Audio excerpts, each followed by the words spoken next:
या सर नमस्ते.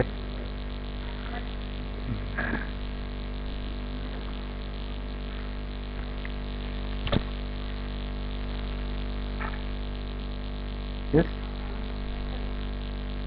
कुंडलीक वरदे हरी विठ्ठल श्री ज्ञानदेव गोपाल कृष्ण भगवान की. माऊली ज्ञानेश्वर महाराज, जगद्गुरु तुकाराम महाराज की.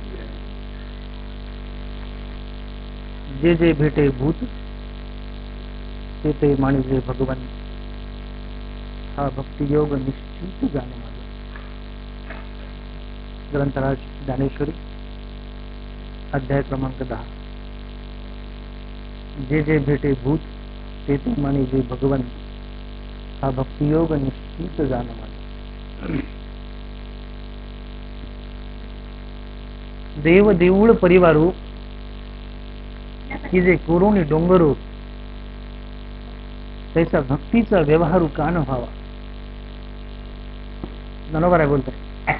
देव देऊळ परिवारू की जे कोरोनी डोंगरू, त्याचा भक्तीचा व्यवहारू कान व्हावा.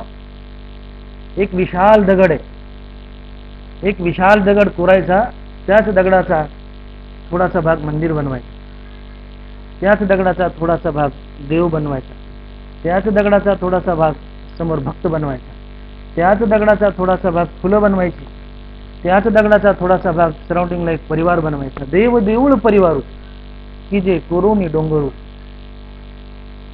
देव देऊळ परिवार हे जसे एकाच दगडाचे अंश आहेत, तसं मी समस्त सृष्टी आणि परमात्मा एकाच चैतन्याचे अंश आहोत. हा व्यवहार भक्तीमध्ये का येऊ नये. बरोबर बोलतोय. देव देऊळ परिवारू हा जसा एकाच दगडाचा अंश आहे, तसं मी समस्त सृष्टी आणि परमात्मा एकाच चैतन्याचे अंश आहोत. सर्वत्र एक चैतन्यच खेळत आहे, सर्व सृष्टी ही परमात्मा स्वरूपच आहे. असा व्यवहार भक्तीमध्ये यावा. गगनभरी धारा परी पाणी एकच विरा. पावसाच्या असंख्य धारा असतात, पण त्यात असलेलं पाणी एकच. दागिने अनेक असतात, पण त्याला अधिष्ठान असलेलं सोनं एक असतं. का बीजेची झाली तरु अथवा भंगाराची अलंकारू, त्याचा मज एकाचा विस्तारू ते हे जग. पावसाच्या धारा अनेक, पण अधिष्ठान रूप असलेलं पाणी एक. दागिने अनेक, पण अधिष्ठान रूप असलेलं सोनं एक. चराचर जीव अनेक, परंतु अधिष्ठान असलेलं परमात्म तत्व एक. परमात्मा आमचा पिता आहे आणि माया आमची माता आहे.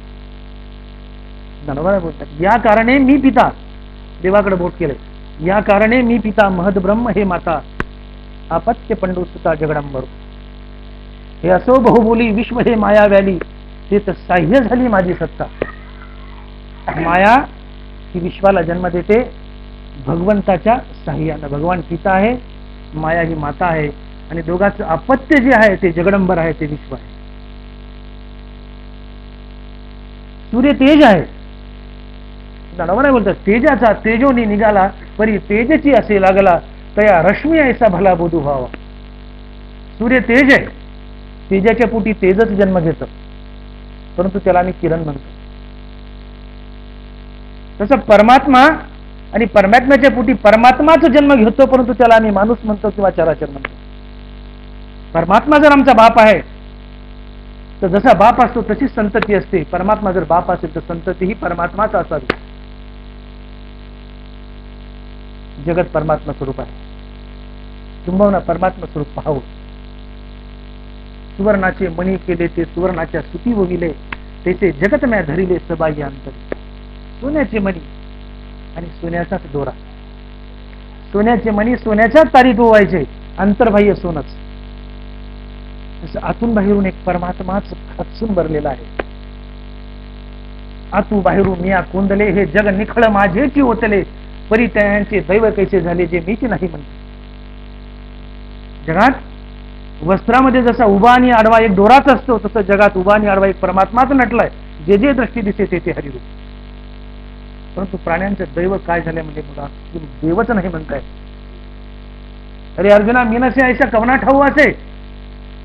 अर्जुना, मी नाही अशी जागा तरी आहे का. एकदा समर्थाकडे एक मनुष्य वाद घालण्यासाठी आला आणि समर्थांना बोलतोय, पंडित होता, मला तुमच्यासोबत वाद घालायचा. समर्थ म्हणतात, मला वादगीत घालायची सवय नाही, मला नको वाद नाही म्हणजे मला घालायचं. म्हणजे बोल, तुला काय पाहिजे? एक वाटी समर्था पुढे केली. म्हणजे काय करायचं? म्हणजे या वाटीमध्ये ब्रह्म भरून द्या. समर्थ म्हणजे आधी त्या वाटीतलं ब्रह्म काढून दाखव. मी भरून देतो पण आदली वाटीतलं ब्रह्म काढून दाखव. अरे मी नसे ऐसा कवनू ठावासे, परी प्राणी यांचे दैव कैसे जे मीची नाही म्हणते. एरवी तरी पंडित, एरवी मी तरी कैसा मुखाप्रती भनू का जैसा, काही नसे न दिसे ऐसा वाणीच नाही.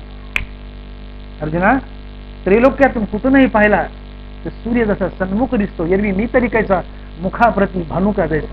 कुठूनही पहा सूर्य सन्मुख दिसतो, तसं कुठूनही पहा देव सन्मुख आहे. परंतु आम्ही नाही म्हणतो, आम्ही कपाळ करून ते देव असून आम्हाला दिसत नाही. आधी ब्रह्मा करुणी शेवटी मशक धरुणी, माझी समस्त जाणून स्वरूप माझे. बरोबर आहे, भक्तीकडे घेऊन जायच्या कामाला. ब्रह्मदेवापासून तर किड्यामुंगीपर्यंत, चिलटापर्यंत मध्ये जे जे असेल तो पांडुरंगच आहे, तो भगवानच आहे असं समजून त्याला शरणागती करा. त्याला देव समजा आणि त्याच्यासोबत देवतुल्य व्यवहार करा. हे भक्तीचं प्रमुख अंग आहे. नाना कल्लोळ परंपरा संतती जैसी सागरा, आम्हा आणि चराचरा संबंध द्यायचा. प्राणी मात्राचा आणि माझा संबंध काय? भगवान बोलतायत, नाना कल्लोळ परंपरा संतती जैसी सागरा. लाट ही समुद्राची संतती आहे, तसं चराचर जगत ही माझी संतती आहे. भगवान बोलतात, हो का तरंगू लहामी परी सिंधूसी नाही भिन्नू, त्याचा परमात्मा मी आणून हेची जगा. लाट किती लहान असो ती समुद्रापासून वेगळी नसते, तसा जीव कितीही लहान असो तो भगवंतापासून वेगळा नसतो. म्हणून जगत हाच परमात्मा आणि परमात्मा हेच जगत. अशा बोधावर आरूढ होऊन जो भक्ती करतो ती माझी खरी भक्ती असते. ऐसे निवास समरसे दृष्टी जे उल्हासे, तया भक्ती पयायसे आम्ही म्हणा. माऊली बोलते, ऐसे निवास समरसे दृष्टी जे उल्हासे, तया भक्ती पयायसे आम्ही म्हणा. आम्ही भक्ती कशाला म्हणतो? जगतातील चराचर प्रत्येक प्राणी मात्र हा देव आहे आणि देव समजून जर त्याच्यासोबत डिलिंग करतो, व्यवहार करतो, तो माझा खरा भक्त आणि ती माझी खरी भक्ती. म्हणून ज्ञानोबा बोट दाखवतात की जे जे भेटे भूत ते ते मानी जे भगवंत, हा भक्तियोग निश्चित जाणा. माझी खरी भक्ती जर काय असेल तर जगतातील प्रत्येक प्राणी मात्र देव समजा आणि देव समजून त्याच्यासोबत देवतुल्य व्यवहार करा. आम्ही ज्याची भक्ती करतो, ज्याची सेवा करतो, त्याची सेवा करत असताना त्याला कुठल्या प्रकारची सेवा हवी आहे याचं ज्ञान जर आम्हाला नसेल तर ती सेवा गैरसेवा होते. भगवंताची भक्ती करताना भगवंताला कुठल्या प्रकारची भक्ती हवी आहे, कुठल्या प्रकारची सेवा हवी आहे याचं एकंदर ज्ञान असणं आवश्यक आहे, अन्यथा ती सेवा गैरसेवा होते. मालक नोकराला म्हणतो माझे पाय दाब आणि नोकर जर डोकं दाबत बसला तर ती सेवा नसून गैरसेवा आहे. मालक म्हणतो ना पाय दाब, पायच दाबावे, डोकं दाबू नये, अन्यथा ती गैरसेवा होते. कसं भगवंताला काय हवंय या गोष्टीची जर आम्हाला जाणीव नसेल आणि भगवंताच्या इच्छेच्या विरुद्ध जर आम्ही करू लागलो तर ती भगवंताची गैरसेवा होते. भगवान गीतेमध्ये आपल्या 3 इच्छा प्रकट करतायत की माझी इच्छा काय आहे, माझी भक्ती काय आहे. भगवान बोलतायत चेतसा सर्व कर्माणी मयि संन्यस्य मत्परा, बुद्धियोग मुपाश्रित मच्चित्त सततम भव. तुवा उचित कर्मे आघवी, आचरोनी मज अर्पावी, परी चित्तवृत्तीने असावी आत्मरूपी. जया जे विहित ते ईश्वराचे मनोगत, म्हणून केली आणि भ्रांत सापडेची. जे जे भेटे भूत ते ते मानी जे भगवंत, हा भक्तियोग निश्चित जाण माझा. या 3 इच्छा भगवान प्रकट करतात गीतेमध्ये. पहिली इच्छा, तुवा उचित कर्मे आगवी, आचरोनी मज अर्पावी, परी चित्तवृत्तीने असावी आत्मरूपी. सकाळी उठल्यापासून पहिली इच्छा, सकाळी उठल्यापासून तर रात्री झोपेपर्यंत हातून जी जी क्रिया, जे जे कर्म घडेल ते कर्म प्रभू पूजा म्हणून करा. स्वकर्माचे चोखाळी मज पूजा करुणी भली, तेने प्रसादे आकळी ज्ञान निष्ठेते. स्वकर्माचे चोखाळी. आम्ही सकाळी उठल्यानंतर देवाची अर्ध्या तासाची पूजा करतो. ती पूजा तर चालूच ठेवा, ती बंद करायची नाही, ती चालूच ठेवा. 4-2 झेंडूचे गुलाबाचे फुलं देवाला तर जरूर व्हा, पण देवाचं पोट एवढं मोठं आहे की त्या 4 झेंडूच्या फुलानं भरत नाही. गीतारोपी ईश्वराचं पोट अतिशय वाढ आहे, अतिशय मोठं आहे. म्हणून त्याला झाडाची फुले पुरेशी नाहीत, त्याला स्वकर्माची फुले हवी आहेत. स्वकर्माचे चोखाळी मज पूजा करुणी भली, तेने प्रसादे आकळी ज्ञान निश्चित. स्वकर्मानं भगवंताला भजा ही भगवंताची पहिली इच्छा आहे. सकाळी उठल्यापासून तर रात्री झोपेपर्यंत याच्यावर जी जी क्रिया आमच्या हातून घडेल ते प्रत्येक कर्म, प्रत्येक क्रिया प्रभू पूजा म्हणून करा. आणि प्रत्येक क्रिया प्रभू पूजा म्हणून करत असताना ती ईश्वरा कृतज्ञ करून ईश्वराला अर्पण करा. आणि ते कर्म करताना कर्माभिमान आणि फलेच्या मनात येऊ देऊ नका. ही भगवंताची पहिली इच्छा. दुसरी इच्छा, हे कर्म करत असताना तुम्ही तुमचं चित्त सातत्यानं माझ्या हरिनामात बांधून ठेवा. मच्चित्त सततम भव, हे तसा सर्व कर्माणी मयी संन्यस्य मत्परा, बुद्धियोगमुपाश्रित मच्चित्त सततम भव. तुला उचित कर्मे आगवी, आचुरोनी मज अर्पावी, परी चित्तवृत्तीने असावी आत्मरूपी. हॅलो, अरे मी प्रवचनात आहे, मला पुन्हा फोन कर नंतर. सॉरी.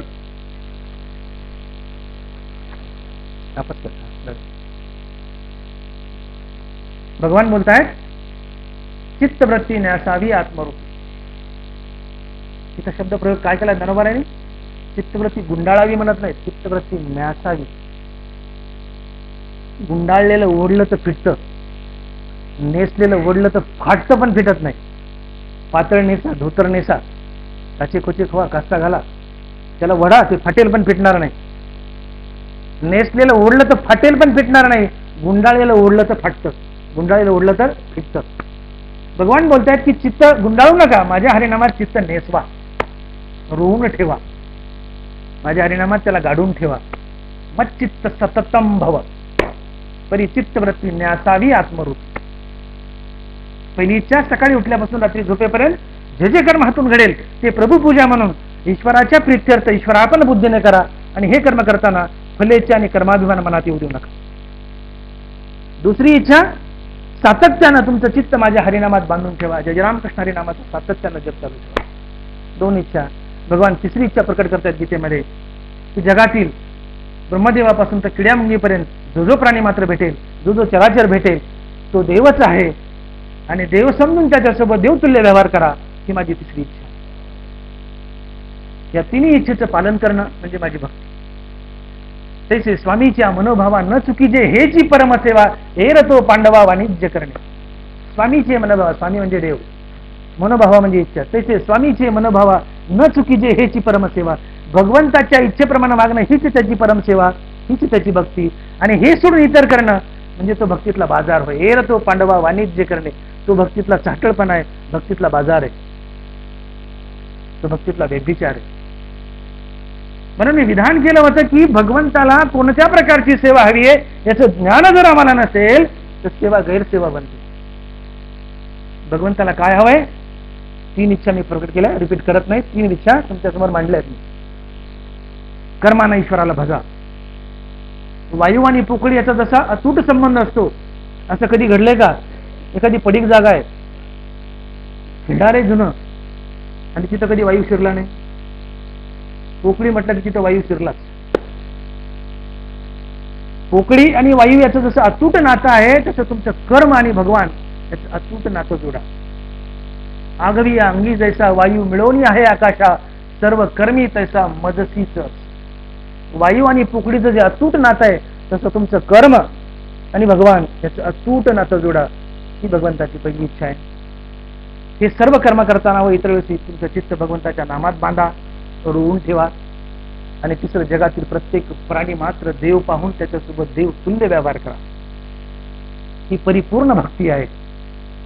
या तिन्ही गोष्टीचा अवलंब करणे म्हणजे देवाच्या इच्छेसारखं वागणे, आणि ही परिपूर्ण भक्ती ठरते. म्हणून केवळ मुखानं हरिनाम घेणं ही भक्तीची अपरिपूर्ण व्याख्या आहे, ही अपरिपक्व भक्ती आहे. केवळ देवाचं नाव मुखानं घेणं ही संपूर्ण भक्ती नाही, हे भक्तीचं अर्ध अंग आहे. परिपूर्ण अंग या तीन गोष्टी आहेत: निष्काम कर्म, सातत्यानं चित्त हरिनामात बांधणे आणि जगात देव पाहणे. या तीन इच्छा आहेत, असं वागणं ही भक्ती आहे. ज्ञानोबारांनी भक्तीच्या तशा तर अतिशय व्यापक व्याख्या केल्या आहेत, परंतु या व्याख्या ज्ञानोत्तर पुरुषासाठी आहेत की ज्यांना ब्रह्मज्ञान झालं, जे संत पदाला पोहोचली आहेत, अशासाठी व्याख्या अतिशय वेगळ्या आहेत. भक्तीची खरी व्याख्या तर अशी म्हणते की देव होऊन देवाचं नाव घेणं हीच भक्ती आहे.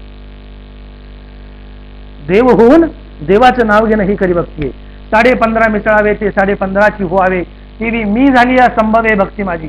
देव बोलतात मी झाली या संभवे भक्ती माझी, मी होऊन माझं नाव घेणं ही भक्ती आहे. ते आपल्यासाठी इम्पॉसिबल आहे. ते संतांसाठी, ज्याला आत्मज्ञान झालंय, विवेक वैराग्यातून श्री गुरु कृपेने ज्याला आत्मज्ञान झालंय, आत्मबोध झालाय, समदृष्टी आली, अद्वैतात गेलाय, संत बनलाय, त्याला ते शक्य आहे. सामान्य जीवाला हे शक्य नाही. देव होऊन देवाचं नाव घेणं हीच खरी भक्ती. 4 पुरुषार्थ श्री भक्ती जशी. 4था पुरुषार्थ मोक्ष आहे. मोक्षाच्या माथ्यावर पाय देऊन पुन्हा भगवंताचं चिंतन. मुक्तीवरी भजनयुक्त महाभागवत उद्धव. जो मुक्तीवर भजनयुक्त आहे तो भक्त असून ती भक्ती आहे, पण ती ज्ञानोत्तर भक्ती आहे. अमृतात मिसळायचं असेल तर अमृत होऊनच मिसळावं लागतं. गगनाला आलिंगन द्यायचं असेल तर गगनाईचं वाढ, गगनाईचं मोठं व्हावं लागतं. माझी भजना उचित तोची अर्जुना, गगन जैसी आलिंगना गगनाची यार. माऊली बोलते माझी या भजना उचित तोची अर्जुना. कोण उचित आहे? गगन जैसी आलिंगना गगनाची यार. अरे गगनाला कवटाळ्यात घ्यायचं तर गगना एवढे बहु पसरावे लागतील, एवढं मोठं व्हावं लागेल. माझी भक्ती करायची असेल तर माझ्या एवढं मोठं व्हावं लागेल, तरच ती माझी भक्ती शक्य आहे, अन्यथा नाही आहे. क्षीरसागरा परगुणे की जे क्षीरसागरची पणे, अमृतची होऊनी मिळणे अमृते जीवी. क्षीरसागराला अर्थात समुद्राला जर पाहुणचार करायचा असेल तर आपलं घर समुद्रा एवढं मोठं करावं लागेल, तर समुद्राला आपल्या घरी बोलता येईल पाहुणचारासाठी. तसं देवाची भक्ती करायची असेल तर आपल्याला देवा एवढं मोठं व्हावं लागेल. देव होऊन देवाचं नाव घेणं ही देवाची खरी भक्ती आहे, पण ही ज्ञानोत्तर भक्ती आहे. आपल्याला ज्ञानपूर्व भक्ती पाहिजे की जी सर्वसामान्यांना करता येईल. आणि ज्ञानपूर्व जी भक्ती आहे, हे 3 पैलू मी आपल्या पुढे जे मांडलेत, की सकाळी उठल्यापासून, पुन्हा एकदा रिपीट करतो, सकाळी उठल्यापासून झोपेपर्यंत आपलं स्वकर्म, कर्माभिमान व फलेच्छा सोडून प्रभुपूजा समजून ईश्वरातीर्थत ईश्वरार्पण बुद्धीने करा. दुसरी इच्छा, हे सर्व कर्म करताना आपलं चित्त सातत्यानं भगवंताच्या पवित्र नामात बांधून ठेवा. आणि तिसरी इच्छा आहे, जगतातील प्रत्येक किडामुंगी, प्रत्येक जीव, प्रत्येक प्राणी मात्र, नुसता मनुष्य नव्हे, प्रत्येक जीव जे जे भेटेभूत, प्रत्येक प्राणी मात्र, सजीव निर्जीव कोणी असो, तो देव आहे आणि देव समजून त्याच्यासोबत व्यवहार करा. ही तिसरी इच्छा आहे. या 3 इच्छेचं पालन करणं ही भगवंताची परिपक्व भक्ती आहे. नुसतं मुखानं हरिनाम घेणं ही अधुरी भक्ती आहे, अपरिपक्व भक्ती आहे. या 3 शेडपैकी, 3 पैलूपैकी आज मी एकच पैलू आपणापुढे मांडतोय, कारण विषय अतिशय व्यापक आहे. यातला मी एकच तिसरी भगवंताची इच्छा आपल्या पुढे मांडत आहे, की जे जे भेटे भूत ते मानिचे भगवंत. कर्माना ईश्वराला भजणं, याच्यावर मला एक स्वतंत्र 1-1.5 तासाचं वेगळं प्रवचन द्यावं लागेल. विषय लांबत गेला तर 2 तासात उरकणार नाही. म्हणून कर्माना ईश्वराला भजणं कसं भजावं, काय असतं, हा पैलू मी आज पुरतं बाजूला ठेवतो आणि फक्त भगवंताची तिसरी इच्छा पुढे घेऊन चालतो, की जे जे भेटे भूत, की प्राणी मात्र भगवत स्वरूप पहा. जगात देवच नटला आहे, प्रत्येक प्राणी मात्र देव आहे, देव समजून त्याच्यासोबत व्यवहार करा. एवढा पैलू भक्तीचा आपल्यापुढे मांडतो. आणि कर्माचा पैलू मी आज बाजूला ठेवतो, तो उरकला जाणार नाही. भविष्यात तुम्ही बोलावलं तर कर्माचे शेड मी आपल्या पुढे उघडून दाखवेन. या 2 इच्छा मी बाजूला ठेवतो, फक्त तिसरी इच्छा घेऊन पुढे चालतो. पण या 3 इच्छाची बेरीज म्हणजे भक्ती. हे काळात खून गाठ बांधा आणि पुढे चाल. फक्त देवस्वरूप जगत पाहणं भक्ती नव्हे, कर्म, नाम आणि भक्ती या जगत, या 3चा इडे मिलाप म्हणजे भक्ती. हे गृहीत धरून पुढे चाला. इथला तिसरा मुद्दा मी आपल्या समोर मांडतोय, अर्धा 1 तासात आणि संपवतोय. जे जे भेटे भूत ते मानिजे भगवंत, हा भक्तियोग निश्चित जाणं माझा. बरोबर आहे, निश्चित शब्द लावलाय. नुसता भक्तियोग म्हणून थांबले नाही. योग म्हणजे कला, योग म्हणजे युक्ती. भक्तीची युक्ती सांगतायत माऊली. हा भक्तियोग निश्चित जाणं माझा.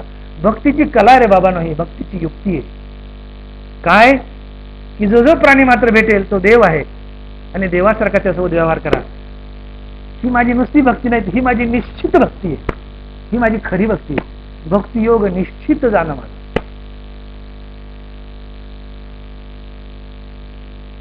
धनोबराय बोलतायत की तसे जगा परवते सारोनी पाहिजे माते, तैसा नव्हे उखीचे अवघाची मी. जरा ओव्याकडे बारकाने लक्ष द्यायचं, अतिशय ताकदवान ओव्यात माऊली. तैसे जगा परवते, काय बोलते माऊली? तैसे जगा परवते सारोनी पाहिजे माते, तैसा नव्हे उखीचे अवघाची मी. जग आणि देव याचे 2 तुकडे केले रे केले की देव दुरावला. जगा परवते सारोनी पाहिजे माते. जगातून मला वेगळं सरकवलं की देव तुम्हाला दुरावला. मी तुम्हाला कधी 1000 कोट्यावधी जन्म घ्या, मी भेटणार नाही. जग हाच देव. विटेवर उभा आहे विठ्ठल, तोही विठ्ठल. रांगेत दर्शनाला माणसं उभी आहेत, तेही विठ्ठलच. ऐसेनी माते जाणीजे, ते अव्यभिचारी भक्ती जाणीजे, ते तर भेदू काही देखीजे तरी तो व्यभिचारी. विटेवरचा विठ्ठल आणि रांगेतली माणसं अशी दोन तुकडे केली की ती व्यभिचारी भक्ती आहे, ती चावड भक्ती आहे, तो भक्तीतला दोष आहे. विटेवर उभा असलेला विठ्ठलही विठ्ठलच, दर्शनाला उभी असलेली माणसं ही विठ्ठलच, असं समजून ज्याचं भजन आहे ती माझी खरी भक्ती आहे. जगातून देव वेगळा सरकू नका, जग हाच देव. अर्जुनाला खडसावलंय. ऐसे देखो नि किरीटी भेदू सुसिहन पेटी, तरी जन्माच्या पोटी न लहासी निघो. काय म्हणते माऊली? ऐसे देखो नि किरीटी भेदू सुसिहन पोटी, तरी जन्माच्या कोटी न लहासी निघो. अर्जुना, माणसाची चेहरे वेगळी आहेत, माणसाची ड्रेसिंग वेगळी आहे, माणसाची रंग वेगळी आहेत, माणसाची आकार वेगळी आहेत, माणसात भिन्नता आहे. असा भेद डोळ्यापुढे आणून जर तू जगाकडे पाहिलंस आणि जगातून देव जर वेगळा काढलास, तो कोट्यावधी जन्म घेतलेस तरी माझं नख सुद्धा तुला दिसणार नाही. भगवान अर्जुनाला बोलतात. ऐसे देखून किरीटी भेदू सुसिहन पोटी, भेद करू नको, तरी जन्माच्या कोटी न लहासी निघो. तुला निघता येणार नाही, करोडो जन्म घे, पण जन्ममृत्यूचा फेरा तुझ्या बाकीमागचा संपणार नाही. जगाला माझ्यातून वेगळं करू नको, जग हाच देव. या भूमिकेवर आरूढ हो.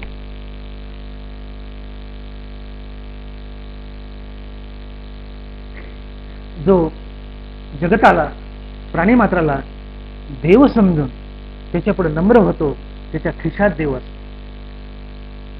काय बोललो मी? नम्र झाला भूता, तेने कुंडीला अनंता. अनंत म्हणजे भगवान कृष्ण. तेने कुंडीला अनंता, आपल्या खिशात तो डांबून ठेवतो देवाला. कोण? नम्र झाला भूता, तेने कुंडीले अनंता.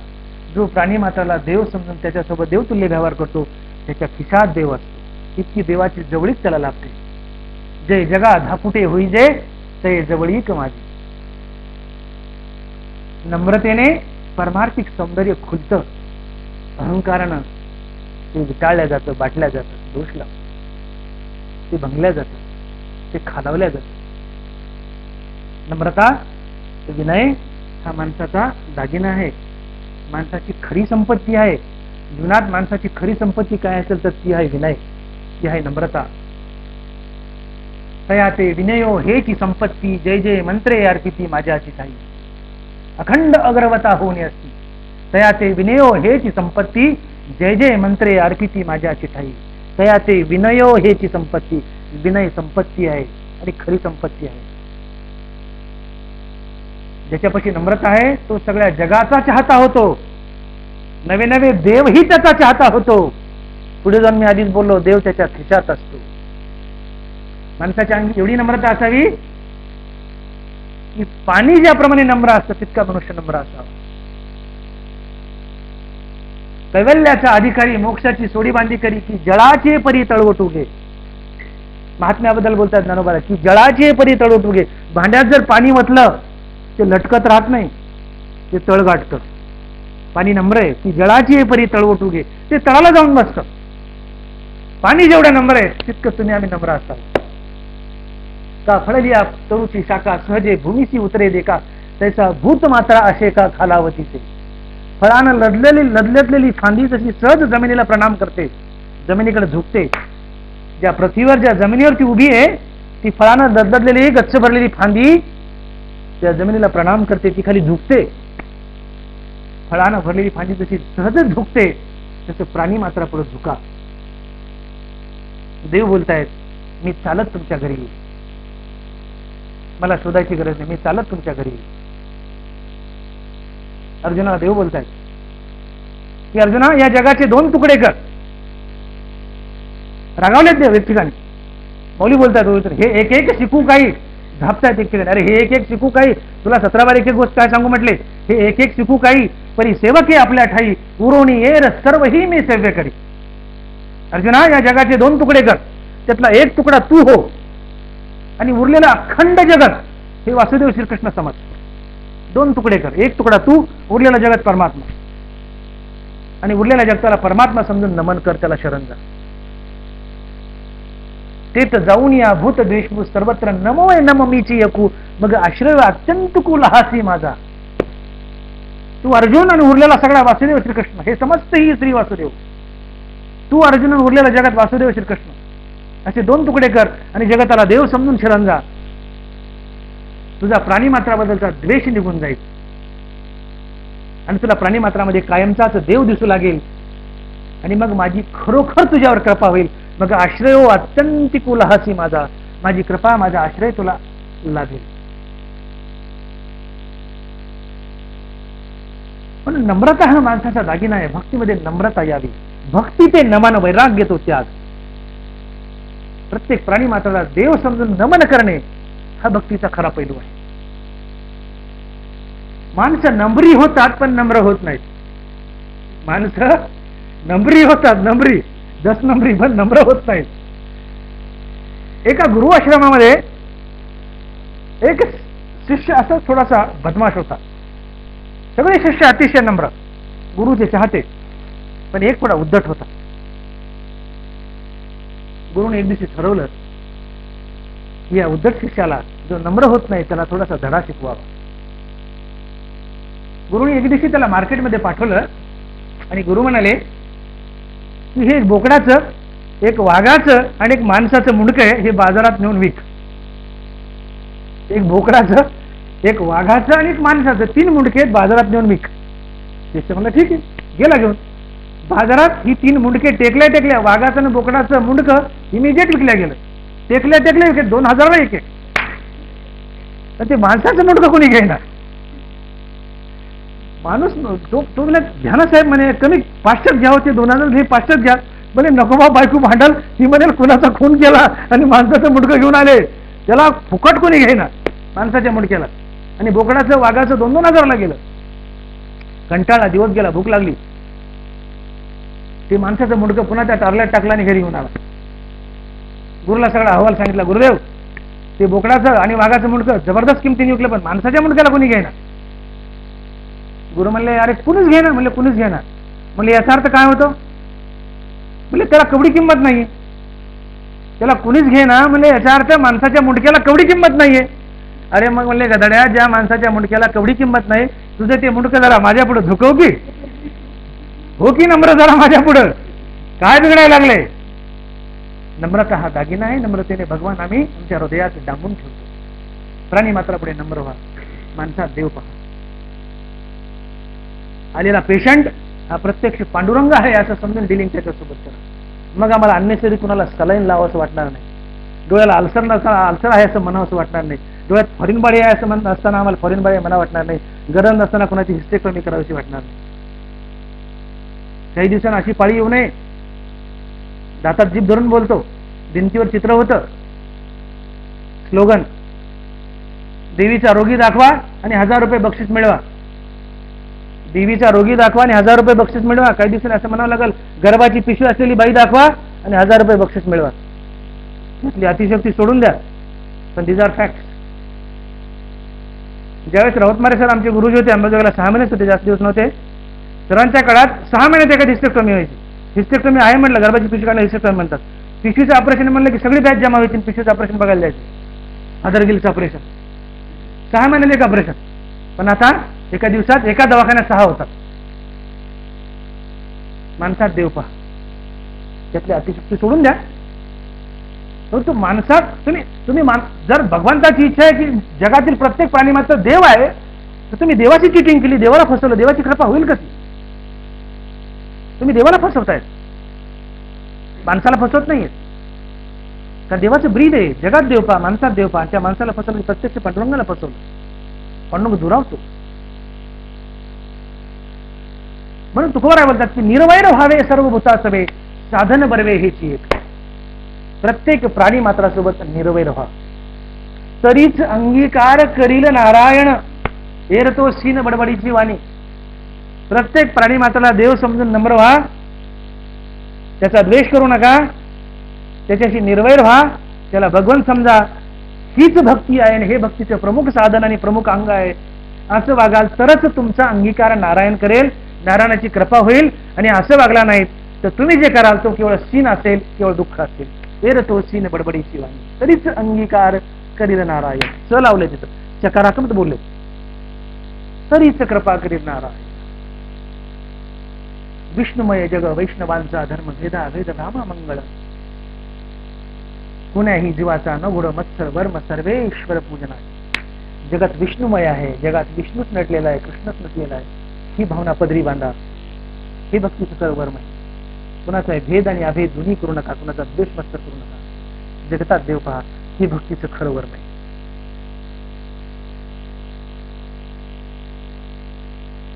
आता एक प्रश्न असा उभा राहतो की जगत परमात्मा स्वरूप पाहण्यासाठी मनुष्याला अद्वैतात जावं लागतं आणि त्याला समदृष्टी यावी लागते, आणि समदृष्टी हे संतांचं लक्षण आहे. मी प्रश्न असा उभा केलाय, माझ्या व्याख्यानात मी प्रश्न उभा केला, त्याचं उत्तर मला द्यायचे की जगत परमात्मा स्वरूप पाहायचे, मनुष्य द्वैतात असतो, तुमच्या आमच्यात तू मी असतं, हा भेद असतो. मनुष्य म्हटलं, अज्ञान म्हटलं, अज्ञान म्हटलं, ज्ञान अज्ञान ब्रह्मज्ञान, अज्ञान म्हटलं की द्वैतात. मी डॉक्टर मोठे, हे डॉक्टर लवकर, हे द्वैत आहे. पण मीही डॉक्टर मोठे, ही डॉक्टर मोठे, नव्हे नव्हे आम्ही दोघेही विश्वव्यापक परमात्मा, आम्ही दोघेही पांडुरंग, या भूमिकेला म्हणतात समदृष्टी. तुम्हाला नाथांचे उदाहरण सांगतो 2 मिनिटं. नाथ वेशीत बसलेत, नाथांच्या अंगावर तो पठाण मुसलमान 120 वेळा थुकला, पान खाऊन थुंकला. नाथांना यावं, त्या भल्या माणसाला थुंकावं, नाथानं भ्र शब्द करू नये, वापस जावं, गंगा स्नान करावं, पुन्हा यावं, यांनी थुकावं, त्यांनी परत जावं, स्नान करावं, यांनी थुंकावं, परत जावं. हा खेळ 120 वेळा घडला. थुंकणारा कंटाळा, नाथ कंटाळे नाही. थुंकणारा कंटाळा, नाथ कंटाळे नाही. का बरं? त्याचे 2 पैलू आहेत. संत हे विश्वव्यापी असतात. आत्मा एक आहे, जगात आत्म्याचे तुकडे नसतात. आत्मा एक आहे, विश्वव्यापी आहे आणि अचल आहे. तो स्थिर असतो, आपली जागा सोडत नाही. आणि जो संत असतो तो विश्वव्यापी आत्मा बनलेला असतो, प्रत्येक चराचर स्वतः बनलेला असतो. ब्रह्मज्ञान होणे याची व्याख्याच अशी आहे की मी आत्मा आहे आणि जगातील प्रत्येक प्राणी मात्र मीच बनलो आहे. हे विश्वची माझे घरायची मती जयाची शिर, किंबहुना चराचर आपणची झाला. प्रत्येक चराचर स्वतः बनतो. मी विश्वव्यापक परमात्मा आहे आणि आता विश्वव्यापक परमात्मा म्हणजे जगातील प्रत्येक प्राणी मात्र मीच आहे. म्हणून नाथांच्या नजरेत नाथही परमात्मा आणि समोरचा थुंकणारा पठाणही परमात्मा. म्हणजे एक दृष्टीने नाथच नाथांच्या अंगावर थुंकत होते. नाथही परमात्मा, संतांच्या नजरेत विश्व परमात्मा स्वरूप असतं. नाथही देव नाथांच्या नजरेत. तुमच्या आमच्या नजरेत द्वैत आहे. मी डॉक्टर मोठे, तुम्ही महिला मंडळ, हा द्वैत झाला. पण मीही भगवान आणि तुम्हीही भगवान, हे अद्वैत आहे. ही समदृष्टी आणि ब्रह्मज्ञान झाल्याने येत असतं. नाथांना आत्मज्ञान ब्रह्मज्ञान झाल्यामुळे नाथ विश्वव्यापक संत बनले होते, चराचर बनले होते, देव बनले होते, आत्मा बनले होते, परमात्मा बनले होते. म्हणून नाथही देव, थुंकणारा पठाणही देव. एक प्रकारे नाथच नाथाच्या अंगावर थुंकत होते. सहज बोलताना आपला थुंका आपल्या हातावर पडला तर आपल्याला राग येतो का? कारणच नाही. पण दुसऱ्याचा थुंकाला तर राग येतो. पण जर नाथांच्या नजरेत दोन्ही देवच आहेत, दोन्ही नाथच आहेत, अप्रत्यक्षरित्या नाथच नाथांच्या अंगावर थुंकत होते, नाथाला राग येण्याचा प्रश्न येतोच कुठं? याला विषयातीत जीवन म्हणतात. जे विषयाच्या पुढचं जीवन आहे. संतांच्या अंगाला अत्तर लावलं काय, त्याला कुत्र्याने चाटलं काय, दोन्ही सारखंच असतं. ते विषयातीत जीवन. तुम्हाला स्तुती केल्यानं जर आनंद झाला तर निंदा केल्यानं नक्कीच दुःख होईल. म्हणून स्तुतीने आनंदी होऊ नका, निंदेने दुःख होणार नाही. सुंदर रूप पाहिल्याने आनंद झाला तर कुरूप रूप पाहिल्याने नक्कीच दुःख होईल. सुंदर रूपानं भारावून जाऊ नका, घाणेरड्या रूपानं कुरूप प्रकारानं तुम्हाला दुःख होणार नाही. उदबत्तीच्या वासानं जर तुम्हाला आनंद झाला तर पाडलेल्या वासानं नक्कीच दुःख होईल. शब्द गचाळ आहे पण महत्वाचा आहे. उदबत्तीच्या वासानं आनंद मानू नका, पाडलेल्या वासानं दुःख होणार नाही. हे विषयातीत जीवन असतं. याला संत जीवन म्हणतात, याला समदृष्टी म्हणतात. हे अद्वैताचं जगणं आहे की जो जगतातील प्रत्येक व्यक्ती खडामुंगी दगडमाती देव पाहत असतो, ईश्वरतुल्य समजत असतो. हे संत जीवन हे जे आत्मज्ञान झाल्यावरच येतं, की ज्याच्यासाठी विवेक वैराग्य आणि श्रीगुरूच्या कृपेने आत्मज्ञान व्हावं लागतं, तेव्हा ती अद्वैताची आणि समदृष्टीची अवस्था येत असते. तेव्हा जगत परमात्मा स्वरूप दिसत असते. मग प्रश्न असा उभा राहतो की साधारण जीवाला अज्ञानात असताना जगत परमात्मा स्वरूप दिसू शकतं का? हा मुद्दा उभा राहतो. आणि तुम्ही संत नाहीयेत, साधारण अज्ञानी जीव आहेत, तरी आम्हाला जगात परमात्मा स्वरूप पाहता येतं का? पाहता येतं, म्हणतो ज्ञानाबाईंनी उभलेली, अन्यथा लिहिलीच नसती. पूर्वीचा अपमान झाला, पाहता येतं. मौलिक ठिकाणी बोलतायत, तुझे नामची कोणे एके वेळे, जयाचे मुखाशी का काना मिळे, तयाचे हृदया सांडोनी पळे भेदची साथ. भेद म्हणजे द्वैत, तुम्हीपणा. मौली बोलते, तुझे नामची कोणे एके वेळे, जयाचे मुखाशी का काना मिळे, तयाची हृदया सांडोनी पळे भेदची साथ. देवा, मौली बोलतायत, देवा तुझं पवित्र नाम एकदा जर जिभेवर स्थिरावलं, जयाचे वाचे माझे आलाप, तुझं नामस्मरण जर माझ्या जिभेवर एकदा स्थिरावलं देवा, की तुझ्या आमच्या हृदयाला द्वैत हे केव्हा सोडून गेलेलं असते. ज्याच्या मुखात निरंतर रामकृष्णारी जप आहे, त्याला द्वैत आणि भेद हा केव्हा सोडून गेला असतो, त्याला समदृष्टी नामाच्या बळावर प्राप्त झाली असते. तुकोबाराय बोलतायत की सर्व काळ नामचिंतन मानसी, समाधान मनाची समाधी हे. सर्व काळ नामचिंतन मानसी, सातत्यानं रामकृष्णारी जपात जर तुम्ही आपलं मन अंतकरण बांधून घेतलं, तर त्यावेळेस तुम्ही समाधी अवस्थेत जगत असतात. तुम्हाला समाधानाची अवस्था लाभलेली असते.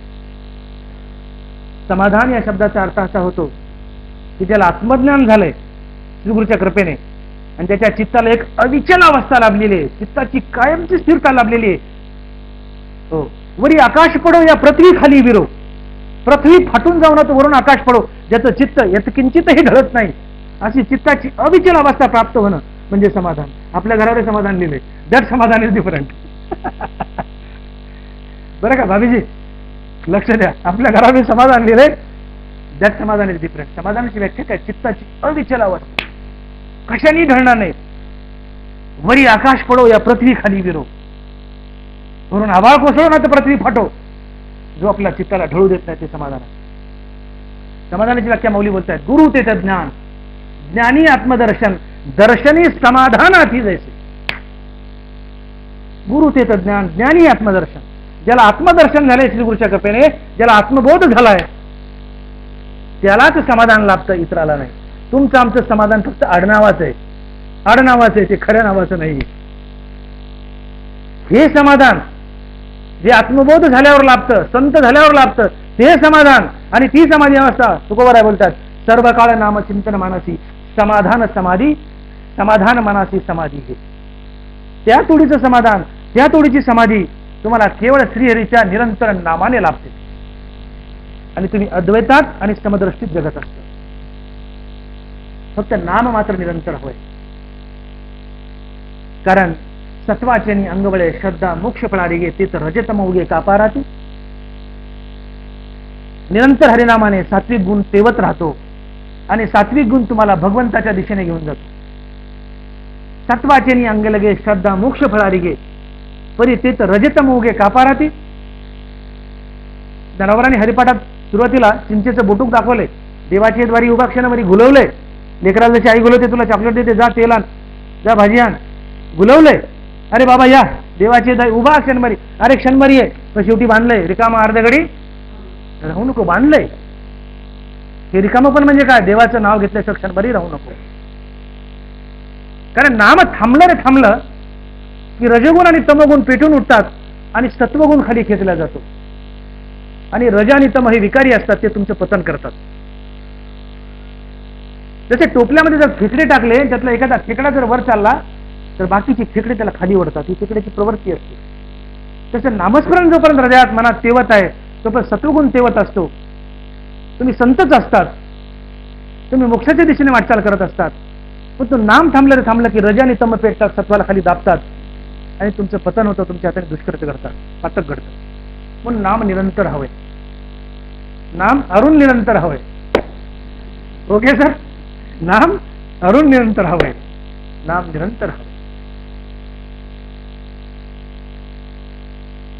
सध्याच्यात मौली बोलते संतांचा महिमा सांगताना, विपाये जरी आठविला चित्ता, तरी दे आपली योग्यता, हे असो तया ते प्रशंसिता लाभवती. मौली बोलते की तुम्ही सहज सहज जर ज्ञानदेव तुकाराम असा शब्दाचा उच्चार केला, विपाये म्हणजे सहज, कदाचित सहज, मुडाला सहज, विपाये जरी आठविला चित्ता तरी दे आपली योग्यता.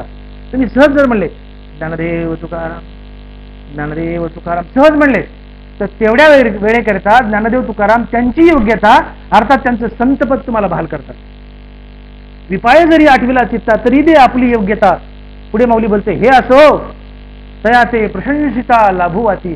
अरे सहज ज्ञानदेव तुकाराम म्हणलं तर ते त्यांचं संतत्व तुम्हाला बहाल करतात. आणि तुम्ही जर प्रेमळ अंतकरण ज्ञानदेवाचा तुकारामाचा जर सातत्यानं केला तर ते तुम्हाला काय देणार नाही, त्यांचं संतत्व तुम्हाला आत्मज्ञान होण्याच्या आधीच कायमचंच बहाल करतात. हा संत नामाचा आणि हरिनामाचा महिमा आहे. नाम निरंतर हवे. मच्चित्त सततम भव. तुमचं चित्त माझ्या हरिनामात गाडून ठेवा, रोवून ठेवा, बांधून ठेवा, नेसवून ठेवा. रिकामा अर्धगडी राहू नका, क्षणभरी नामाव्यतिरिक्त राहू नका. कारण विकार पेटतात, तत्व खाली येतं, रजेवर जातं. म्हणून ज्यावेळेस तुम्ही निरंतर नामजप करत असतात भगवंताचा आणि संताचा, त्यावेळेस आत्मबोध होण्याच्या आधी तुम्ही संतच असतात, संतच असतात. सर्व काळ नामचिंतन मानसी समाधान मनाची समाधी आहे. निळा मने स्वरूप सिद्धी सहज समाधी हरिनामे. सहज समाधी हरिनामे. जी समाधी आत्मबोध झाल्यावर लागते योग्याला ती समाधी सहज समाधी हरिनामे. चालता बोलता न मोडे समाधी. इतकी ताकद आहे संत नामाची, हरिनामाची. तुमचा दैनंदिन व्यवहार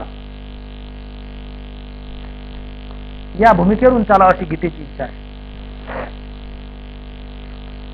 जगतात तुम्ही देव पाहावा, प्राणी मात्र ईश्वर तुल्य पाहावा. तुमचा दैनंदिन व्यवहार या भूमिकेवर चालावा.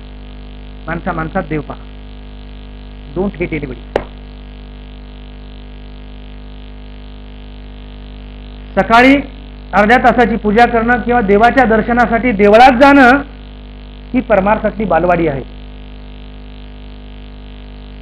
सकाळी अर्ध्या तास देवाची पूजा करणं किंवा दर्शनासाठी देवळात जाणं ही परमार्थातली बालवाडी आहे. देवाला परमार्थातली पीएचडी हवी आहे. देवाला बालवाडी नकोय, परमार्थातली पीएचडी हवी आहे. आणि परमार्थातली पीएचडी आहे जे जे भेटे भूत ते ते मानिजे भगवंत. ही परमार्थातली पीएचडी हवी. हा क्लायमॅक्स आहे. देवाला ही भक्ती हवी. बालवाडी नकोय. किती दिवस एबीसीडी गिरवता, आता खाडखाड इंग्लिश बोलता यावं. देवाला पीएचडी हवी आहे. आणि परमार्थाची पीएचडी आहे जे जे बेटे भूत ते ते मानिजे भगवंत. भूत म्हणजे प्राणी मात्र. भूत म्हणजे मसान वाट्यातलं नाही. भूत म्हणजे प्राणी मात्र, चराचर. जगातील प्रत्येक प्राणी मात्र हा देव आहे. आणि त्याच्यासोबत देवतुल्य व्यवहार करणं ही परमार्थाची पीएचडी आहे. आणि देवाला ही भक्ती आहे. ही सृष्टी म्हणजे परमात्म्याचं एक सुंदर पुस्तक आहे. या सृष्टीमध्ये परमात्मा अतिशय ठळक आणि स्पष्ट अक्षरांनी लिहिला आहे. जिकडे पाहतो तिकडे देव. जिकडे पाहतो तुका म्हणे आणू तुझं विन नाही. जिकडे पाहतो तिकडे देव. सृष्टी हे परमात्म्याचं एक पुस्तक आहे. आणि या पुस्तकात परमात्मा अतिशय ठळक अक्षरांनी लिहिलेला आहे. आपला सर्वात जवळचा देव जर कोण असेल तर ती आहे आपली आई.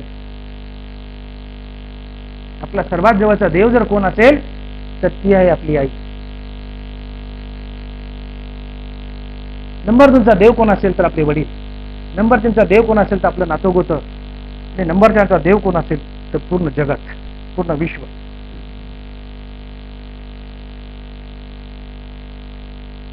आईच्या ठिकाणी प्रेम ठेवून देव आईला सर्वत्र नाचवत असतो. नवे नवे देवच आईच्या रूपाने नाचत असतो. आईच्या रूपाने देव घराघरात पोहोचला. परंतु जवळचं खरं ईश्वर रूप आम्हाला पटत नाही. आणि खरा ईश्वर आला तर तो आम्हाला पेलत नाही. अर्जुनापुढे खरा देव आला होता ईश्वर दर्शन घेऊन 11व्या अध्यायात. पेलला का त्याला? घाबरला, लटलट कापू लागला. देवा म्हणले पुन्हा कृष्ण चतुर्भुज सगुण रूपात आहे, मला तुझं विराट रूप नकोय. अर्जुन घाबरला. खरा देव पटत नाही. आई खरा देव आहे, पटत नाही. आणि तो वैकुंठातला खरा देव आला तर पेलत नाही. पेढे बर्फी पचत नाही, साधं दूध रुचत नाही, काच ते वास मारत. ही आमची रोगीट अवस्था आहे मनाची. एका आई वडिलाच्या सेवेवर, एका आई वडिलाच्या सेवेवर पुंडलिकाने पांडुरंगाला विटेवर बांधलंय. युगे 28 विटेवर उभा बांधलाय देव. अरे काय नशा होती त्याच्या भक्तीमध्ये. देव आलाय भेटीला, प्रत्यक्ष ब्रह्मांड नायक भगवान कृष्ण आलाय.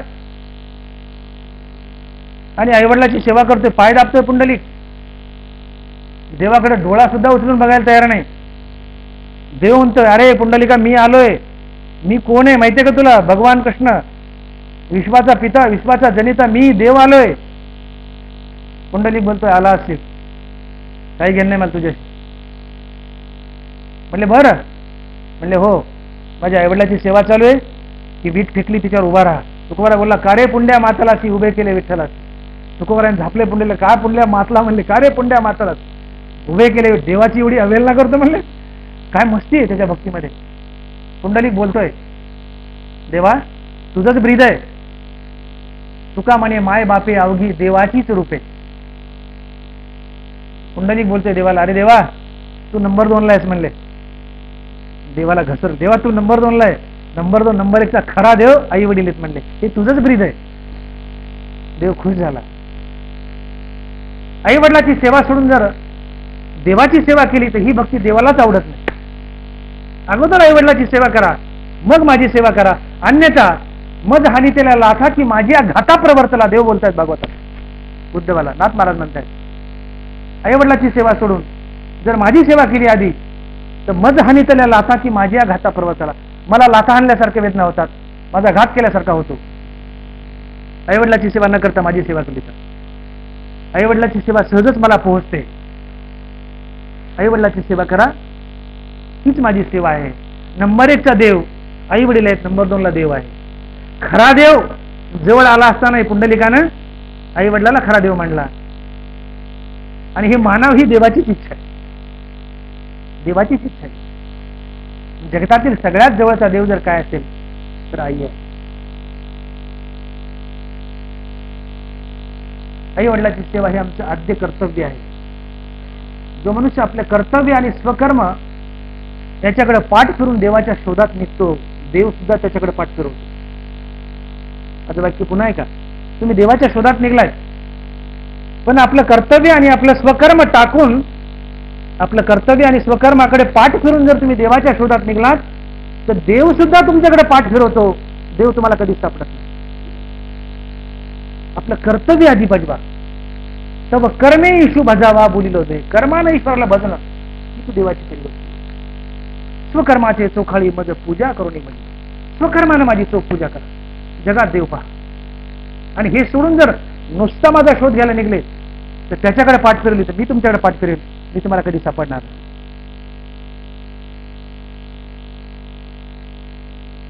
प्रत्येक व्यक्ती हा देवच आहे अशी भावना जर आमची एकमेकाच्या सेवेत आली तर आमच्या कर्मात किती बदल येईल. मी आज वक्ता म्हणून बोलतोय, मी देवच, तुम्ही श्रोते म्हणून ऐकता तुम्ही देवच. ही भावना जर प्रत्येक व्यक्ती हा देवच आहे असं आमच्या व्यवहारात जर भावना आली तर कर्मात किती परिवर्तन येईल, जगात काय सुख शांती नांदेल. दैनंदिन व्यवहार या भूमिकेवर चाला ही गीतेची इच्छा. जे जे भेटे प्रत्येकाला देव समजा ही गीतेची इच्छा. ज्याला जी सेवा लाभली ती देवाचीच सेवा असं प्रत्येकानं भावित जावं. आई लहान मुलाला स्नान घालते, नवे नवे बाळकृष्णाला स्नान घालते, ही तिची भूमिका असावी, ही अंतकरणाची भावना असावी. मी बाळकृष्णाला स्नान घालते. आई स्वयंपाक करते, पती आणि मुलगा जेवणार ही भावना नसावी, प्रत्यक्ष वैकुंठातला नारायण जेवणार आहे ही भावना असावी. तुमचा चूल देखील यज्ञ ठरेल, तुमची चूल देखील यज्ञ ठरेल ही भावना असावी. लहान मुलाला शिकवताना गुरुजीची भावना असावी, मी प्रत्यक्ष वासुदेव कृष्णाला शिकवते, बाळकृष्णाला शिकवते. मग मास्तर त्याला रागवणार नाही, त्याला हकलून देणार नाही, छडीनं मारणार नाही, वाटल्यास त्याचं नाक साफ करेल, त्याचा सदरा शिवेल, त्याची बटणं लावेल. शिष्य आणि गुरु दोन्ही हरीच्याच मूर्ती, शिष्य आणि गुरु दोन्ही हरीच्याच मूर्ती ही शिष्य आणि गुरु दोघांची भावना असावी. येशू ख्रिस्ताला एक वेळेस एका शिष्याने विचारले की गुरुजी म्हणले आम्हाला देव कधी पाहायला मिळेल. शिष्य येशू ख्रिस्ताला बोलते आम्हाला देव कधी पाहायला मिळेल. 1 वर्षाचं मूल पकडलं आणि टेबलावर उभं केलं. ज्यावेळेस या मुलासारखा निर्मळ आणि स्वच्छ आणि निर्विकारी होशील त्या दिवशी देव भेटायची गरज नाही, देव तुझ्याकडे चालत येईल. ज्यावेळेस तू या लहान मुलासारखा निर्विकारी होशील आणि अहंकारी होशील, तुला देवाच्या शोधात जायची नाही, देव तुला शोधत येईल. सुखे येतो घरा नारायण, सुखे येतो घरा नारायण आम्हाला शोधत येतो. आम्हाला नारायणच्या शोधात जायची गरज नाही, फक्त त्याच्या इच्छेप्रमाणे वागा. लहान मुलात आम्ही देव पाहतो. लहान मुलाला लात लागली, प्रत्यक्ष भगवंताला लात लागली असं समजतो. लहान म्हणजे प्रत्यक्ष देवाचं स्वरूप. ही भावना थोडी उंचवा ना. लहान मूल जर देवाचं रूप तर मोठा माणूस काय भूताचं रूप आहे का? मोठा माणूस बी देवाचं रूप आहे. भावना उंचवा. ते तुलसीदासजी रामायणात बोलतायत, जागी कुंवर पंछी बन बोले. मोबाईल थोडा बंद कर. जागी कुंवर पंछी बन बोले. ते तुलसीदासजी रामायणात एक प्रसंग रंगवतात की आपल्या घरातल्या माणसाला आणि शेजाऱ्या बाजारला ते राम समजतात. जागी रघुवर कुंवर पंछी बन बोले. अरे बाबानो, अरे राम राम सख्यानो, उठा उठा, सकाळ झालीये, प्रभात झालीये, पक्षी किलबिल करतायत. आपल्या परिवारातल्या लोकांना शेजाऱ्या बाजूला राम समजून झोपेतून उठवतायत, राम समजून उठवतायत. आम्ही चादर वडून शिवी घालून उठवतो. उठना भडव्या कवर झोपतो, काळजापर्यंत वेदना गेली पाहिजे असं आम्ही उठवतो. नाही, जागी आहे रघुवर कुंवर पंछी पण बोले. राम प्रभू उठा, आता सुखे निद्रा करा स्वामी गोपाळा. झोपताना म्हणावं, हे गोपाळ कृष्ण हो झोपा. उठवताना राम म्हणून उठावं, झोपताना कृष्ण म्हणून झोपावं. आता सुखे निद्रा करा स्वामी गोपाळा. ही भूमिका असावी. नवरदेव 21 वर्षाचा आणि सासरा 50 वर्षाचा. 50 वर्षाचा सासरा नवरदेवाला देव समजून पाया पडतो आणि आयुष्यभर हृदयाशी खून गाठ बांधतो की जावाई हा देवच असतो. तो कसाही वागो, लबाड वागो, काही वागो, किती घडी मागो, मोटरसायकल मारो, पटपट्या काही मागो, नव जावाई हा देव. ही भावना आयुष्य हृदयात बांधून ठेवतो सासरा. ही भावना उंचवा ना, भावना उंचवा. नवरदेव देव, मातृदेव भव, पितृदेव भव, आचार्य देव भव, समाज देव भव, सृष्टी देव भव, विश्व देव भव. फक्त वाढवा. डोळ्यानं पाहिलं तर बाई दिसते, भावनेनं पाहिलं तर आई दिसते. डोळ्यानं पाहिलं तर दगड दिसतो, भावनेनं पाहिलं तर देव दिसतो. डोळ्यानं पाहिलं तर माणूस दिसतो, भावनेनं पाहिलं तर माणसातला देव दिसतो. भावना उंचवा. भावना, प्रेम, जिव्हाळा नामस्मरणानं घडत असतात. भावना उंचवा. माणूस परमात्मा स्वरूप दिसते. भिंतीवर एक फोटो लावलाय, तिथे नाही दृष्टांत आहे, भिंतीवर एक फोटो लावलाय. एक माणूस असाच मूर्तीपूजेची टिंगल करू लागलाय. काय तुमच्या दगडात देवे, दगडात देवे, काय हिंदू संस्कृती म्हणले, दगडाला देव म्हणतात. सावरकरांचं दृष्टांत आहे. सावरकरांची थोडी टिंगल केली त्या माणसाने, विदा सावरकरांची. ठीक आहे रे बाबा, आम्ही भोळे बाबडे दगडात देव म्हणतो, मान्य म्हटलं. हा फोटो कोणाचा आहे म्हणले, माझ्या वडिलाचा. म्हणले काढ खाली. काढला, मांड जमिनीवर मांडला, त्याला तुडो म्हणले पायाने. म्हणजे असं कसं बोलता सावरकर साहेब तुम्ही, माझे वडील आहेत ते. अरे म्हणजे तुझे वडील, तो तर फ्रेम लाकूड आणि कागदाचा तुकडा आहे, तो ते तुझे वडील कसे काय झाले? साधी फ्रेम आहे आणि कागदाचा तुकडा आहे, तुझे वडील कसे असतील? माझी भावना आहे म्हणले त्यात. अरे म्हणले गदडे, आमची भावना आहे दगडात, आमची भावना दगडात आहे ना. हा, भावना वाढवा. भावनेने दगड सुद्धा देव दिसतो, माणूस का दिसणार नाही? भावनेने जर दगड देव दिसतो तर माणूस का देव दिसणार नाही? भावना वाढवा.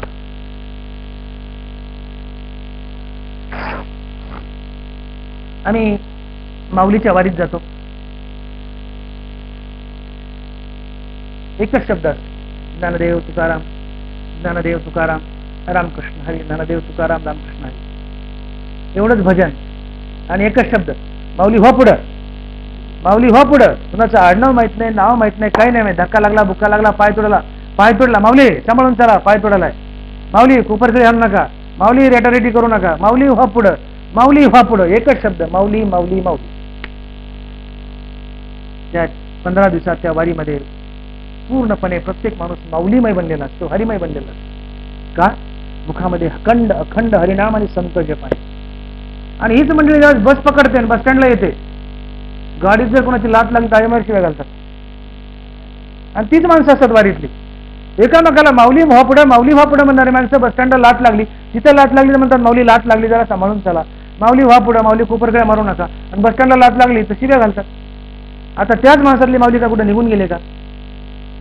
ही भावनेची उंची असते, भावना बदलते. वारीमध्ये आम्ही प्रत्येक माणसाला ज्ञानोबा समजतो, वारीच्या बाहेर निघालं की आम्ही माणसाला माणूस समजतो. हा भावनेने फरक पडतो. आणि आमचं नाम थांबलेलं असतं. नाम थांबलं की सत्वगुण खाली घेतला जातो, रजतम उफाळून येतात आणि तुमचं पतन करतात. रज आणि तम तुमच्याकडून पातकं करून घेण्यासाठीच तुमच्या शरीरात लपलेले असतात. म्हणून सातत्यानं नाम जपावा. एक व्यक्ती दुसऱ्या व्यक्तीला रामराम करतो. काय सुंदर प्रथा आहे. आम्ही नमस्कार काय आणलाय, जयहरी काय आणले, नाना प्रकारचे आणलेत मध्ये. राम राम काय गोड आहे. पण आज आम्हाला हिंदू माणसाला राम राम म्हणण्याची लाज वाटते, की सांगायची सुद्धा लाज वाटते. बाकीच्या संस्कृतीत बघा, मुसलमानात बाया सलाम करतात, त्यांचा सलाम म्हणजे रामरामच असतो. शेजारच्या बाया सत श्री अकाल करतात, त्यांचा सत श्री अकाल म्हणजे रामरामच असतो. आणि आपल्या बाईने रामराम करतात म्हणजे बायका कुठं रामराम करत असतात का? बिघाडी का बाई? अरे देवाचं नाव घेतलं बिघडू कुठं का? मिशा असणार रामराम म्हणून, जिला मिशा नाही तिने म्हणून सांगितलं कोणी. पण बाईने जर रामराम म्हणलं बिघड्यासारखा रामराम घालते बा. अरे काय हिन विचार येते? देवाचं नाव घेऊ द्या ना. हा, सगळ्या जाती जमातीतल्या बाया देवाचं नाव घेतात स्वागत करताना. हिंदूच्या बाईने घेतलं तर काय बिघड? सुतक पड्या सुद्धा रामराम म्हणू नका 10 दिवस. आणि काळ वेळ नाही नाम उच्चारिता. त्याला काळ वेळच नाही, कुठेही घ्या कधीही घ्या, एवढं सोपं आहे. काळ वेळ नाम उच्चारिता नाही. इतका गोड शब्द आहे राम. दोन माणसं एकमेकाला भेटतायत, राम राम करतायत. आपण जर एखाद्याला रामराम घातलं ना, डॉक्टर लोक आम्ही जर कोणाला रामराम म्हणलं ना, तर तेच आलं नमस्कार म्हणाल किंवा काहीच म्हणायचं नाही, हात वर केलं पण रामराम म्हणत नाही. याचं कारण काय? की जन्म सहस्त्र ओळखी जे एक वेळ वाचेसी यावया. निर्मळ मनानं राम शब्द मुखात यावा यासाठी हजारो जन्मातली तयारी लागते. देवाचं नाव सहज तोंडात येत नाही. तिळतिळ पुण्य साचा पडे तरी ते बहुता जन्मे जोडे, वाचेसी नाम तुझे आतुडे समागम घडे संतांचा. तिळतिळ तिळतिळ तिळतिळ पुण्य साठवावं लागतं. जन्मोजन्म्यांनी बहुपुण्य केले, बहुता सुकृताची जोडी, म्हणून विठ्ठली आवडी. अनंत जन्मातली पुण्याई जर पदरी असेल तर निर्मळ आणि प्रांजळ मनानं राम जय श्रीकृष्ण असे शब्द तोंडात येतात. जन्म सहस्त्र ओळखीचे ओळखीचे सेवा करणे. अनंत जन्मात माझी सेवा करायला लागते देव बोलतात, तेव्हा कुठं माझं नाव तुमच्या तोंडात येऊ शकतं? पाप्याच्या माणसाच्या तोंडात देवाचं नाव येत नाही. तुका म्हणे नाड पाप ठाके हितहाड. परमार्थाकडे न येऊ देण्याला तुमचं पापाचं गाठोड आडवं येतं. तुका म्हणे नाड पाप ठाके हितहाड, ते पाप आडवं येतं. पाप देवाचं नाव घेऊ देत नाही. एक मनुष्य दुसऱ्या मनुष्याला भेटलाय, राम म्हणतोय, राम राम डबल उच्चार आहे, नुसतं राम नाही, राम राम, राम राम पाटील, राम राम पाहुणं.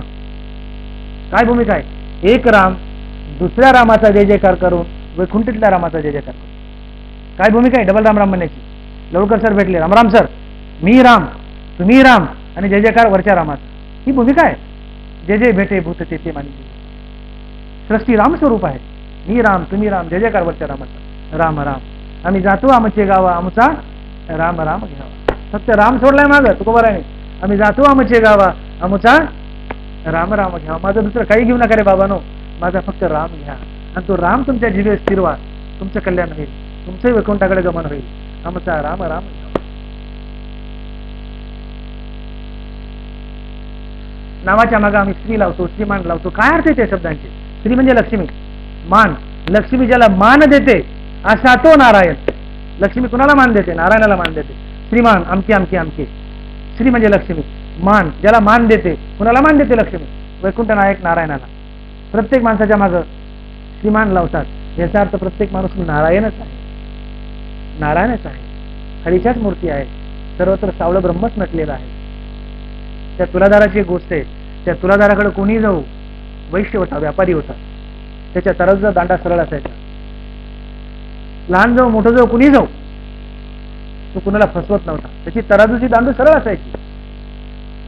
शुद्ध व्यवहारानं अंतकरणाची शुद्धी लवकर होते आणि शुद्ध चित्तामध्ये देवाचा वास लवकर होतो. तीर्थे बाह्य म्हणू शाळे, सत्कर्मे अभ्यंकर उजळे. ये जाण निर्मळे सत्कर्माची. ज्ञानोबा बोलतात, तीर्थे बाह्य म्हणू शाळे, कर्मे अभ्यंतर उजळे. तुम्ही तीर्थाला गेलात, बाहेरचा मळ धुतल्या जाईल, आतापर्यंत केलेली पाप धुतल्या जातील, पण तू हृदयातली पापाची वासना धुतल्या जाणार नाही. तीर्थाला आम्ही जातो, तीर्थ काय करतात? तीर्थे बाह्य मळू शाळे, फक्त बाहेरच्या मलाचं क्षालन करते तीर्थ. आता आपण केलेल्या पापाचं क्षालन करतंय, पण अंतःकरणात जी पापाची वासना दडून आहे ती वासना घालवत नाही. ती वासना शुद्ध सात्विक निष्काम कर्माने जाते. म्हणून तीर्थाचाही बाप निष्काम कर्मे आहेत. जे कर्म तुम्ही प्रभू पूजा म्हणून करता ते तीर्थाचंही तीर्थ आहे. त्यांनी अंतःकरणाची शुद्धी होते. मनशुद्धीचे मार्गी विजयी व्हावे वेगी, त्याने स्वकर्म कर्मा लागी आळसू नकी जे. कर्माचा आळस करू नका. मनुष्य जन्माला म्हणजे कर्माचा आळस करतात ती गाढव असतात. परिसगा सव्यसाची मूर्ती लाहोनी देहाची खंती करी ती कर्माची ते गावंडेगा. ते गाढव आहेत म्हणले. मनुष्य जन्माला म्हणजे कर्माचा कंटाळा करतात. कर्माचा कंटाळा करू नका, कर्म पूजा म्हणून करा. त्याने अंतःकरणाची शुद्धी होते आणि शुद्ध अंतःकरणात देवाचा वास लवकर होतो. मोक्ष देईल ज्ञान येतं किर नाही आण, परी ते थारे आईचे मन शुद्ध व्हावे. देव बोलतायत, अरे बाबा तुम्हाला आत्मज्ञान मोक्ष मिळून देईल, पण ते आत्मज्ञान टिकण्यासाठी अंतःकरणाची शुद्धी लागते. ते थारे आईचे मन शुद्ध व्हावे, ते तिथं थारावतंय स्थिरावतंय जे अंतःकरण शुद्ध आहे. अन्यथा अशुद्ध अंतःकरणात आत्मज्ञान स्थिरावत नाही. आणि ही अंतःकरणाची शुद्धी निष्काम कर्मानं होते, निष्काम नामस्मरणानं होते.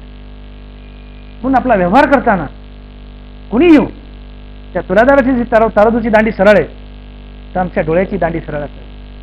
प्रत्यक्ष पांडुरंगाला मी तपासत आहे ही भूमिका असेल. मी प्रत्यक्ष भगवान कृष्णाला सामान देत आहे ही दुकानदाराची भूमिका असेल.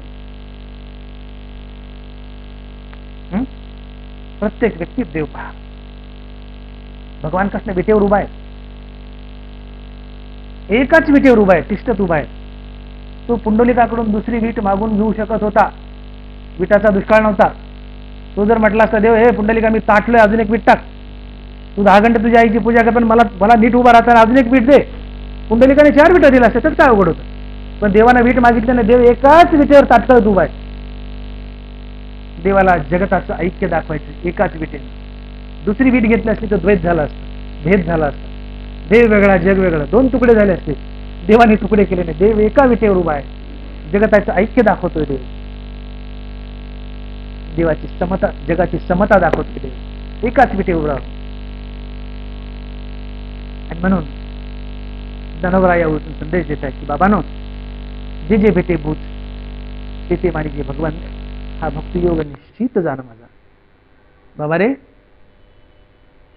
की माझ्या ज्या 3 इच्छा आहेत त्या पुन्हा एकदा मी रिपीट करतो की केवळ मुखानं हरिनाम घेणं ही माझी परिपूर्ण भक्ती नाही आहे. ही माझी अधुरी भक्ती आहे. हे भक्तीचं एक अंग आहे.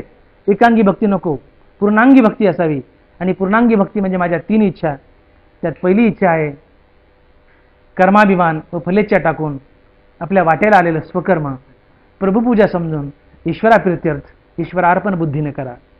प्रत्येक कर्माचा संबंध ईश्वराशी जोडा. ही सर्व कर्म करताना व इतर वेळेसही तुमचं चित्त सातत्यानं हरिनामात बांधून ठेवा. आणि तिसरी इच्छा, जगातील प्रत्येक प्राणी मात्र हा देव आहे आणि देव समजून त्याच्यासोबत देवतुल्य व्यवहार करा. या 3 इच्छेचं पालन करणं म्हणजे माझा भक्तियोग, माझी खरी भक्ती आहे. आणि हे 3 न करणं म्हणजे भक्तीतला बाजार आहे. म्हणून भक्ती करताना देवाला कोणत्या प्रकारची भक्ती, कोणत्या प्रकारची सेवा हवी याचं परिपक्व आपल्याला ज्ञान असावं. अन्यथा सेवा ही गैरसेवा होते. म्हणून या 3 गोष्टीचं पालनपोषण करणं, 3 गोष्टीचा अंगीकार करणं, 3 गोष्टी आपल्या जीवनात आणणं ही भगवंताची परिपूर्ण भक्ती आहे. या 3 इच्छेपैकी फक्त एका पैलूवर मी आज माझे विचार मांडलेत. आणि तो विचार होता की जगतात देव पहा, जगत परमात्मा स्वरूप पहा. प्रत्येक प्राणी मात्र हा भगवंतच आहे आणि त्याच्यासोबत भगवंतुल्य व्यवहार करा. असं वागणं हीच माझी भक्ती आहे. या 3 इच्छापैकी फक्त एक इच्छा मी सविस्तर मांडलेली आहे. कर्माची इच्छा शिल्लक राहिली आहे, तिला स्वतंत्र 1.5 तास लागेल. भविष्यात आपण बोलवण्याची संधी दिली तर त्यावर स्वतंत्रपणे बोलूयात, त्याचा उजाळा करूयात. म्हणून आजच्या प्रस्तुत उभीसाठी, प्रवचनरूपी सेवेसाठी निवडलेली जी उभी, त्या ज्ञानोबा एवढंच बोलत आहेत की प्राणीमात्राला देव समजा आणि देव समजून देवतुल्य व्यवहार करा. हीच माझी भरी भक्ती आहे आणि तोच माझा खरा भक्त आहे. म्हणून जे जे भेटे भूत ते ते मानी जे भगवंत, हा भक्तियोग निश्चित जाणं माझं. म्हणून आपलं जीवन खऱ्या अर्थानं सफल व्हावं. रावणाच्या घरी 7 कोटी सोन्याचे घर होते. किती घर होते? Can you imagine? 7 कोटी. सप्तपदी कांचन. तुकोबाराचा अभंग 7 कोटी सोन्याची घडे, एवढी मोठी रावणाची संपदा, परी त्याच्यासोबत नाही गेली कवडी. तुकोबारा बोलतात. धन मिळविले कोटी संगे, नय रे लंगोटी. शेवटी कमराचा करदोडाही कापून घेतात, तोही सोबत येऊ देत नाहीत. करदोडाही कापून घेतात, तोही येऊ देत नाही. धन मिळविले कोटी संगे, नय रे लंगोटी. एक गालिबचा शेर आहे. गालिब बोलतोय शेर मध्ये, ए इंसान चाहे जितने भी जमा कर ले तू रुपयों के मोती. काय बोलतोय गालिब? ए इंसान चाहे जितने भी जमा कर ले तू रुपयों के मोती, मगर इतना याद रख कफन को कोई जेब नहीं होती. मगर इतना याद रख कफन को कोई जेब नहीं होती. अरे किती कमाव म्हणले, पण ज्या वस्त्रात तुला गुंडाळायचे त्या कफनाला खिसा नसतो, तुला काही बरोबर नेता येणार नाही. सगळं जग जिंकलंय सिकंदर आझम, सगळं जग जिंकलंय, शेवटी कॅन्सर झालाय. आणि नाना प्रकारच्या हाकिमाकडे, त्या डॉक्टर नव्हते, हाकिमाकडे वैद्याकडे जातोय. अरे माझी सगळी प्रॉपर्टी घ्या पण मला नीट करा. लोक म्हणले आता तू नीट होणार नाही. तो म्हणले आता एक संपत्ती काही का म्हणले नाही, म्हणले नाही येणार राजे, तुम्ही मरणार. एक चिठ्ठी लिहून ठेवली प्रधानाला की एवढी इस्टेट आणि जायदाद मिळून, संपत्ती मिळून माझ्या काही कामी आली नाही, शेवटी मला मरावं लागायलंय, मी चुकलो, माझी जीवनयात्रा चुकली. चिठ्ठीत लिहिलंय की माझी अंत्ययात्रा अशी काढा की ताटकीवर ज्यावेळेस मला झोपवाल त्यावेळेस माझे हात असे लटकत मोकळे सोडा आणि लोकांना दिसू द्या की एवढा मोठा राजा, विश्व विजेता, चक्रवर्ती सम्राट हात हलवत आला, हात हलवत गेला. सर्वत्र वैभव ईश्वराचे, अनुमात्र नाही बा जीवाचे, उघडेची यावे उघडेची जावे. उघडं यायचे उघडं जायचे, या गोष्टी लक्षात असाव्यात. म्हणून अखंड भक्तीमध्ये आपला देह झिजवावा. ज्ञानोबा बोलतात, षडरस खापरी ओगरिले. षडरस म्हणजे उत्तम स्वयंपाक केलाय. षडरस 6 रस आहेत खाण्याचे, टुटू अमल लवण. षडरस खापरी ओगरिले, ओगरिले म्हणजे वाढले. ओगरुनी चव्हाट्यावरी सांडिले, ते सुनियाची लागी झाले जियापरी. सुनिया म्हणजे कुत्र. षडरस खापरी ओगरिले, ओगरुनी ते चव्हाटी सांडिले, ते सुनियाची लागे झाले जियापरी. उत्तम स्वयंपाक केलाय पण वाढला कळकटलेल्या खापरात, घाणेरड्या खापरात. आणि खापरात खाणं हे अशुभ असते, कोणी खात नाही खापरात. जर्मल का असत नाही, राहिलं पितळ पितळ, पण ताट असावं. उत्तम स्वयंपाक केला पण खापरात वाढलाय, तो चव्हाट्यावर नेऊन फेकावा लागतो आणि शेवटी कुत्र्याची धन होते.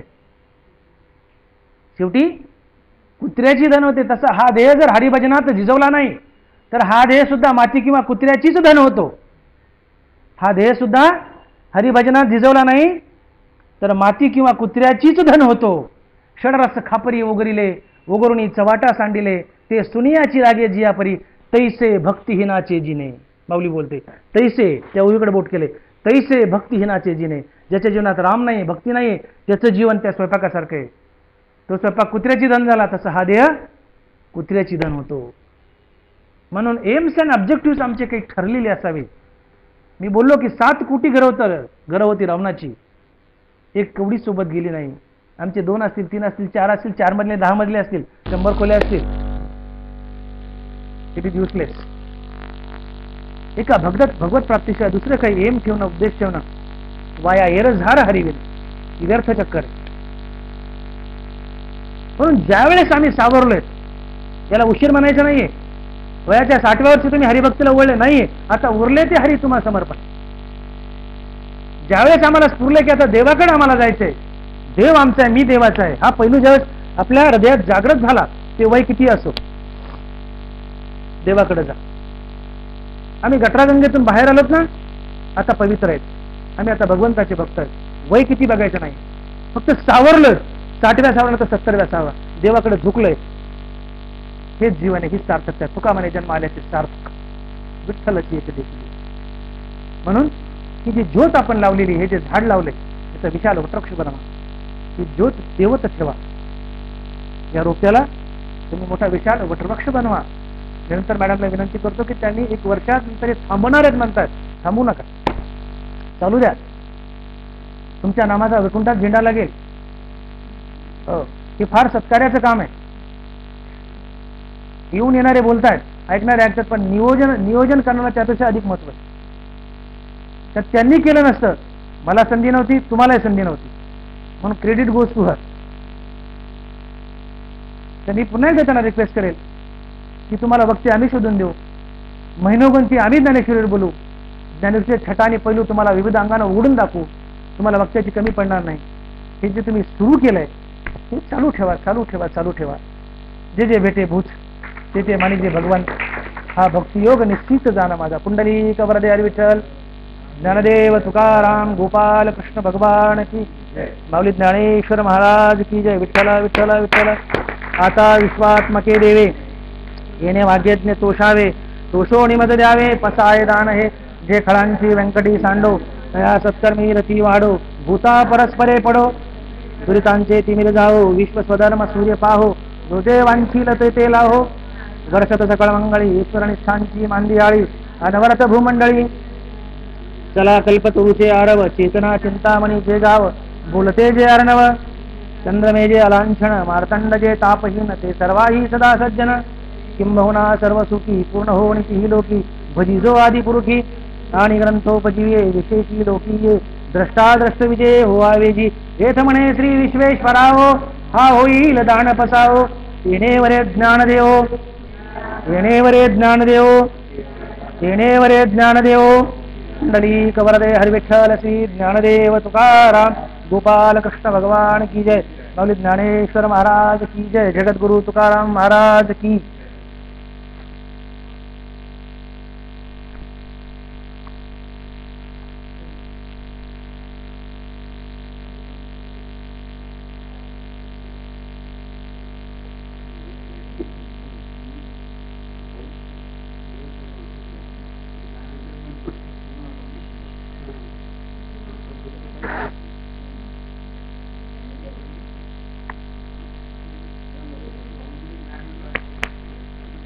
काढू का गाड्यातलं, झालं का?